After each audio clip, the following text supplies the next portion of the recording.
Hi, and welcome to the Bouncing Back podcast. I'm your host, Melissa McCurley. And after my own personal journey with autoimmune disease back in 2020, I started this podcast to share strategies, tools, and inspiring stories of success from others who are professionals thriving in business and life with chronic illness. Please join our Facebook community, Bouncing Back Podcast, where we continue the conversation. And I am so excited to introduce to you our special guest, Mairin Moore Cane. She's also a professional career woman impacted by her own journey of chronic illness, who has come out of it as an author, podcaster, speaker, and creator of the Sisterhood of Success Mastermind program. Mairin, welcome to the show. Thanks for having me. I appreciate it. I'm excited to be here. Great. Well, we're excited to have you. So my viewership, we're professionals who are living with chronic illness in all different places in that journey. And I'd love to start with you just sharing how your illness showed up for you, when it showed up, what that was like, and how it impacted not just your life, but your career, because I know that was a big piece of your life. Absolutely. I think for anybody, chronic illness, it's like a brick wall. It just kind of stops you in your tracks. And if you're not paying attention, it really, really can end life for you, or it can change life for you. For me, that's exactly what happened. Is it was kind of an eye-opening experience for me to realize that what I have been doing for so long in my own career as a professional, I've been in the professional world for 25 years, running teams, running organizations and leaders. And so for me, I was at a running pace. I think I was still thinking that my body was, in its 20s. Here I am in my mid 40s. And I was, I had the energy. I felt great. Everything was wonderful. But I also had this lingering thing in the back of my brain and in my body that was telling me things are not what they are. And I kept ignoring them for so many years. Long story short, it started with what was actually celiac disease. After I had had my first child, I actually thought it was hormones, and never having had another child before, I had nothing to compare it to. And I was in and out of ERs. I was not able to keep nutrients in, and I really was finding myself very, very sick. Progress forward about, 15, 20 years, and I was picking up that it was still progressing in that way, except it was actually trying to get more of my attention and stopping me in small ways otherwise. And so really by 2019, I was running multiple organizations, running teams. I'm not one to just sit around, and when I do something, I kind of tend to, let's just say I'm all in. You pour yourself into it. I can identify with that. Yeah. I am. I guess I didn't realize how much of a high achieving performer I really was in that. And really, it stopped me, and I had to realize what that looked like for me. So in 2019, I decided that I wanted to really broaden a little bit more of my own skills. I had just recently opened up an event company, which I was loving the creative side of me after being in a very analytical side, a man's industry that was really led by. And so really for me, I had been kind of in the outskirts where I was realizing that the introvert that I was actually naturally, I hadn't realized that I wasn't using my own voice to the extent that I wanted to. And so I really wanted to stretch myself, and I had broadened myself out, and I had applied to be a part of this random competition amongst 30,000, I think, some odd women internationally. And I ended up in fourth place at the last round. And it was such an experience. Yeah, it was such an experience for me. And it really taught me so much. Upon doing that, I took a trip to celebrate with a girlfriend, and we went to Nashville. And she actually was going to her own retreat, and to kind of broaden her own horizons, it ended up kind of being more of my retreat mentally. I gained so much out of it. I learned so much more about myself. And I really kind of decided that at that point, God was taking me on my own journey. I hit myself in a Category 4 tornado while we were there. And that was something I'd never experienced. My body truly was like, what is going on right now? We're doing a lot of work this week. And literally not even a week later, upon returning, I found myself locked in COVID lockdown. And it was really at that point that I think my body decided at that point, it had been doing everything that I had been wanting it to do and forcing it to do, and really just going at the pace that it's all I'd ever known. The problem is when you go for so long at a pace and you're not listening to the things that you need and what your body needs, it's going to show you and tell you it's not going to give you an option anymore. At least it wasn't in my case. And I found myself not even a month after being in lockdown, I was starting to really see signs and symptoms of really seeing illness. My face was starting to swell in ways that I hadn't even known until I can, look back and look at pictures now. It was kind of an interesting experience to, recall actually now after the 5 years I've been out of it. But yeah, 2020 was a big life changer for me. I went from being, 150 pounds, running almost 9 miles a day and working out and loving every bit of movement and mobility that I had to, I found myself vomiting every day, almost Mm. 90 pounds. I was unable to digest food. I found myself with heart issues at one point because I wasn't able to absorb nutrients. I was finding myself in kidney failure. They were talking about Oh, thinking gosh. of dialysis and things of that nature. And really, I found myself just in bed for, long story short, for the 3 years. Finally, abdicating long enough and hard enough, we were able to find out that I have what's called gastroparesis, which is the paralysis of the gastro system. That in itself is kind of the root of the issue, but really, it's the autonomic nervous system that I focus on because that is where the problem lies for me. And what I've noticed is that because of that nervous system issue, it was my body saying, you can't do this anymore. We've done it so much this own way that we're done. We're tired. And so it really It had changed the knocked world for me. lightly and then you didn't listen, and it knocked a little louder and you didn't listen. So it had to burn your house down. It did. It tore the door down and in came the troops and decided I was being evicted at that point. And But you I did found get a my diagnosis. So you finally were able to tease through things. Okay. Did you find that to be helpful? That I know that's a question that we have sometimes is like, how legitimate is the diagnosis? Because some people get more than yeah. one or a couple different ones first. And some people get a lot of comfort finally being able to have a name for the problem. But I don't know. What was your experience with that?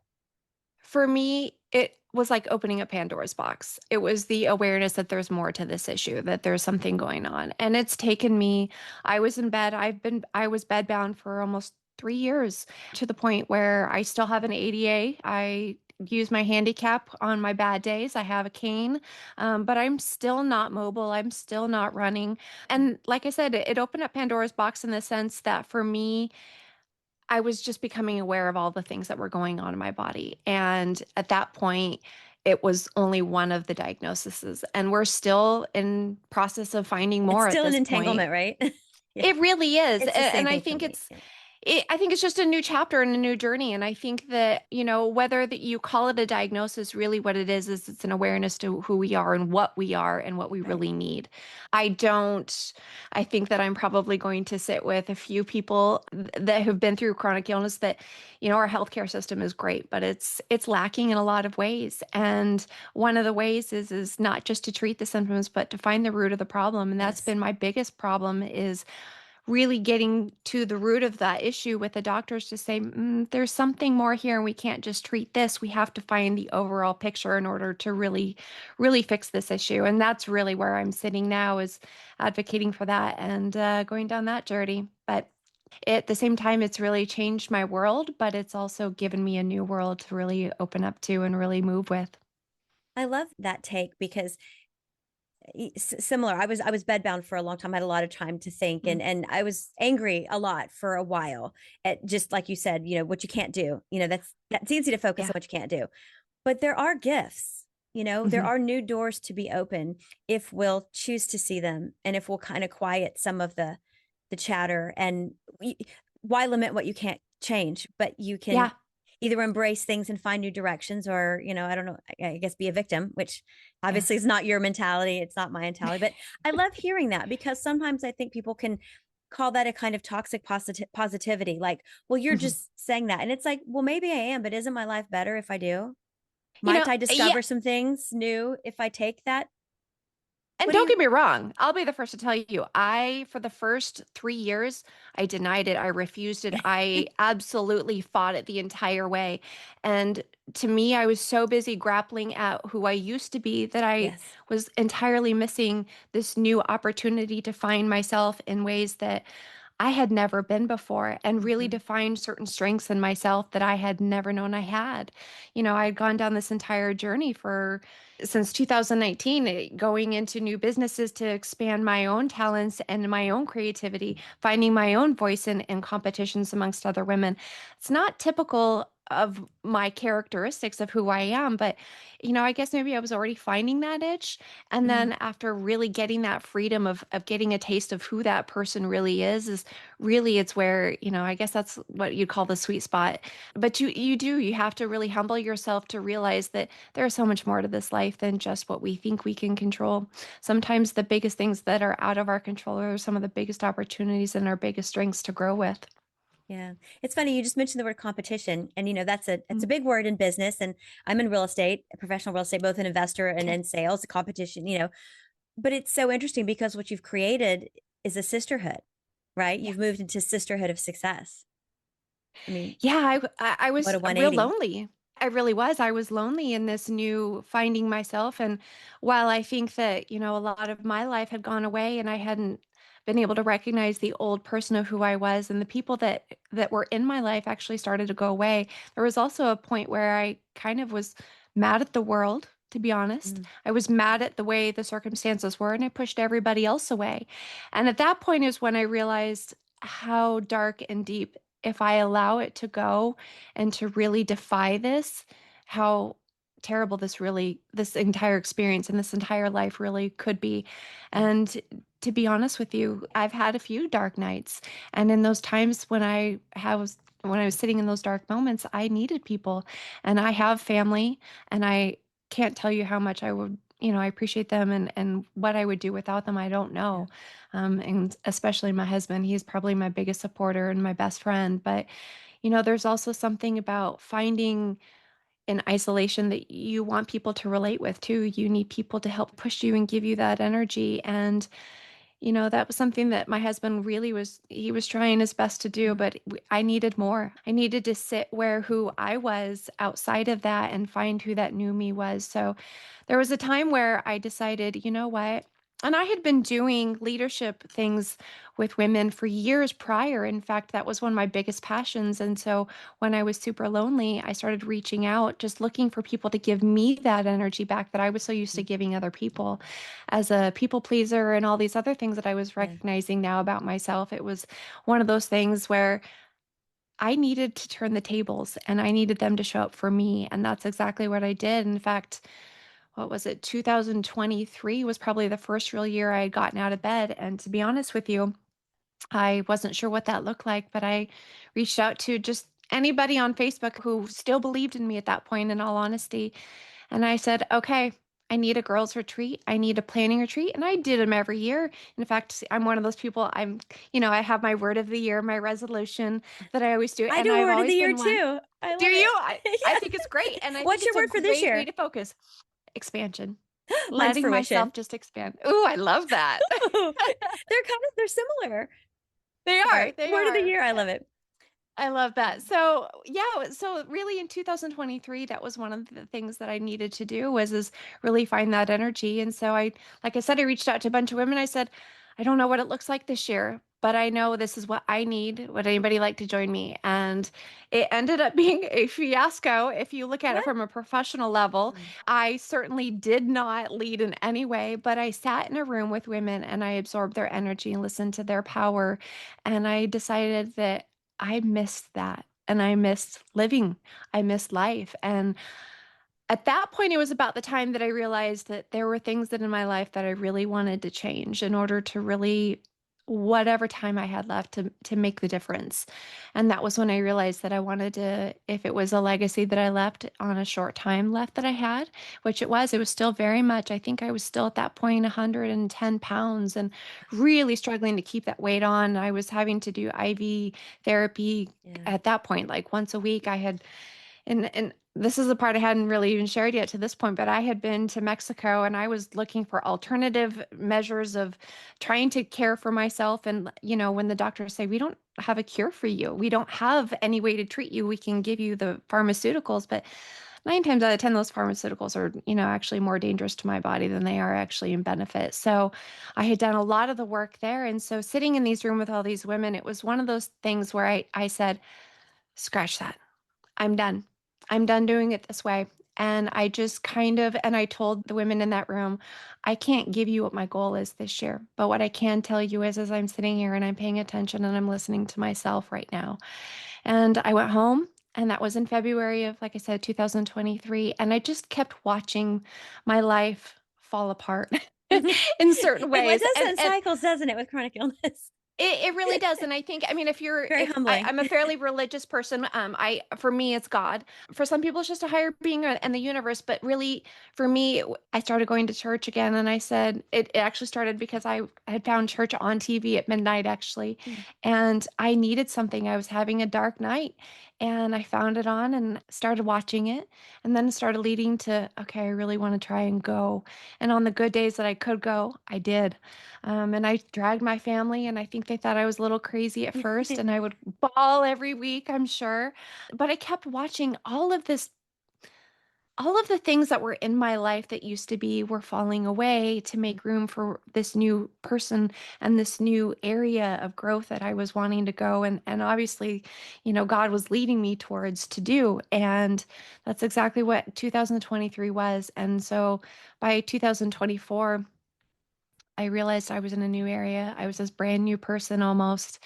And I was really finding a circle of friends again. And I wanted to give that back because I felt like if there's one thing that I have been given in this entire opportunity, I can call it a punishment. I can call it a death sentence. I can call it so many things. But for me, I decided that this is an opportunity to really see what God had in store for me. And so that's exactly what I've done, is be on this journey of just this scary journey, to be honest with you, not knowing what life will be. And some days are great. Some days I'm showing up like I am now. And some days I'm still in bed. I'm using a cane.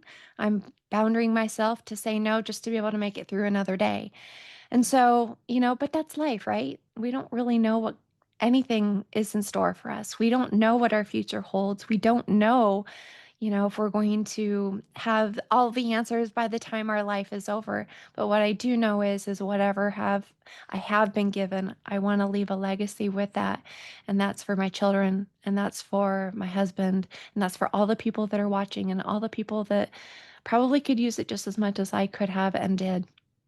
Well, I know you've written a book. I haven't read it yet. I'll be honest. I don't even know if it's out yet. I believe maybe it's about to come out. Do you share? Is it Yeah. about your story? Is it so that people can read your story and see themselves in it? Like, do you kind of deep Mhm. dive? Because I would love to hear more about Yeah. what you're sharing. A lot of similarities with my stories, some differences, but getting to the same places, like mentally and emotionally, in Mhm. my experience. And I think when we see that in other people, like you mentioned, that community, it just I think it values our experience while Yeah. also showing us we're not alone. It builds Yeah. that. Yeah, for me, I think maybe just because I've been a leader since I was, I mean, right out of high school, I started running, and I started business, and I was leading leaders, and we were in 34 states with multiple offices. And so for me, it was always about people. And I didn't recognize that, as much as I thought I was such an introvert about things. I always thought that I could hide a little bit of my voice behind my leaders, and I could do the work there. And it wasn't until I got sick that I realized how much I need them and their leadership showing up for me in certain ways to really be the leader that I was. And so, yeah, I can tell you that for me, it's a whole journey in this book. The book is actually in process right now, being published. In Okay. fact, I was just told yesterday that I have like 60 days left, so I'm actually super excited. It really is it's a passion for me to share my story, because I think that there are so many other people out there that are going through something, and it doesn't have to be chronic illness. I mean, Right. we're all going through something. If you look at the world right now, don't turn on the news, but we're all going Yeah. through Yeah. something. We're in a huge shift of life, I feel like, to a certain extent. And so I think if you're paying attention, there's things that can be taken with that, and opportunities that can be that can be grasped with that.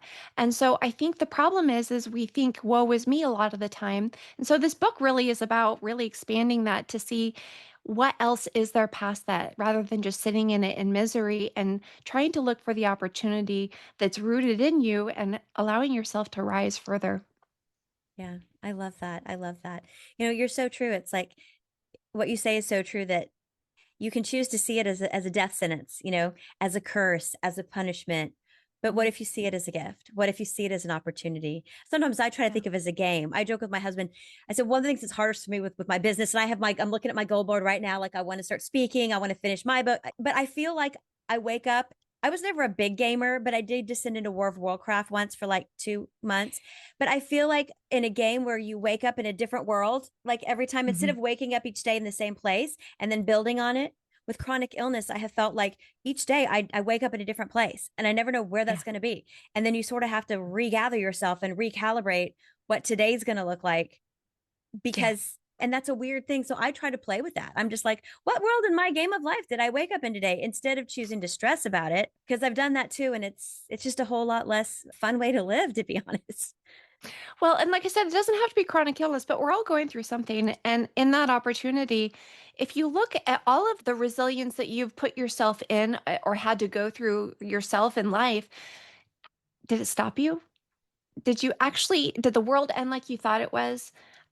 Granted, it probably sucked. Granted, we probably lost things. Granted, we probably cried and were in pain, and all of the things that I can't put value on our own experiences. I can only put value on my own. But what I Right. can tell you is for me, it wasn't just chronic illness. I've been through, as a leader, I've been through my own resilient stories, and I can share those in my book and give those back as an opportunity for you to see it maybe a little bit in relation, maybe. And really, that's the goal for the book, was to really kind of broaden that horizon, to maybe give yourself an opportunity to see something a little bit better with it, and to say, I accept this. To me, that was the biggest part of my journey, was acceptance, Right. because we can fight it, but we can't go back, really. We can only sit in it, or we can go forward. So what we do with that experience, what does that mean for us? And so for me, to me, it was just about sharing that and really bringing that out, so that other people knew that, one, they're not alone. Two, just because their experience is theirs and it feels very isolating and it may be just their experience, Right. we all have our experiences in certain ways that allow us to expand, to grow, and actually to become stronger, if you look back at all of those stories. I love that. That's so beautiful. Well, I'm excited. I'll it's an invite to the Facebook group so that you can let us know on the group when your book Please comes do. out, because I would love to buy it and read it. And then your Sisterhood of Success. Can you share a little bit in our last few minutes about what that program is, what that community is, how people can learn more? So we are an online and in-person community. I focus with women who have been in from small to medium business sizes. I think that there are a lot of established leaders that are needing the work as well, but I think this is more for those that really want to grow and stretch themselves a little bit more so.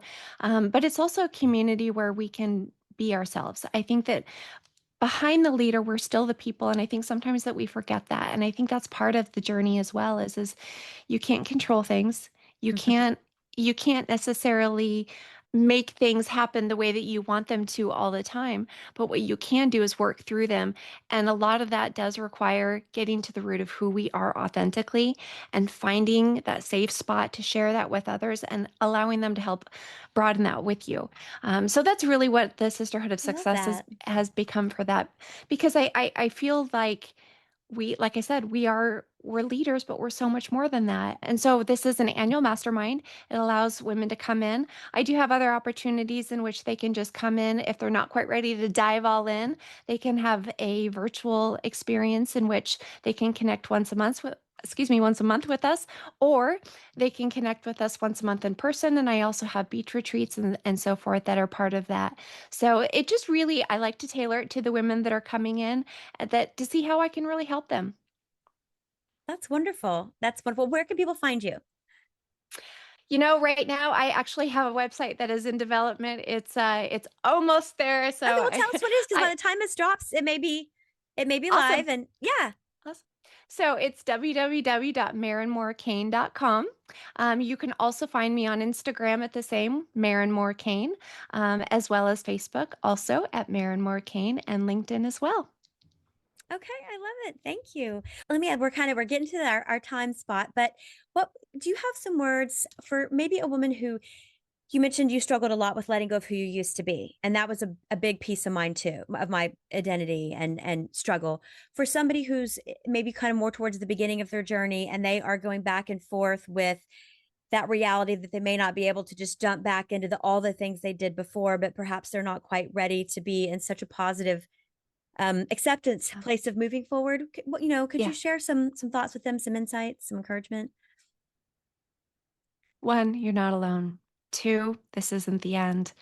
As much as we like to think sometimes it should be or could be or maybe, I think it's only the beginning. And I think that's where it really requires really reaching down to who we are, deciding what we want with our life. For me, it was writing it down. I started from building my day every day in order to get up out of bed every day, just so I could say that I could see the world again. And so for me, it was rebuilding routines, rebuilding this, I guess you could say, avatar of who I wanted to be, and allowing myself to really develop within that, and just allowing myself to expand as I really built that foundation again. I would say honestly, just don't give up. There's so many others out there. And I think that when we're listening, when we're actually doing our work, and we're maybe sometimes it's journaling, sometimes it's talking to a friend, sometimes it's prayer. But I think the more that we can talk to ourselves, the more that we can write it down, the more that we can actually list those things that we still want to do in our life.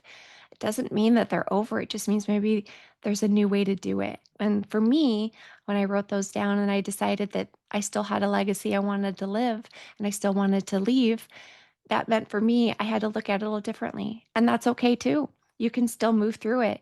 It just may look a little bit different, but that doesn't have to stop you from the things that you have in life. That's beautiful. Thank you. Thank you. I know there's somebody out there who really needs to hear that. Thank you so much. Well, thanks too for tuning into my podcast. I'm so moved. I'm like over here floating from your words. They really moved me. Thanks so much for tuning in. We'll be back in 2 more weeks with more stories of success and inspiration. Please rate us, review us, and share us with someone who needs to hear this. That would really help our message reach the audience that needs to receive it. And I'll see you back in 2 weeks. And until then, keep bouncing back. Bye. Thank you so much for joining me on this episode of the Bouncing Back Podcast, Professionals Thriving with Chronic Illness.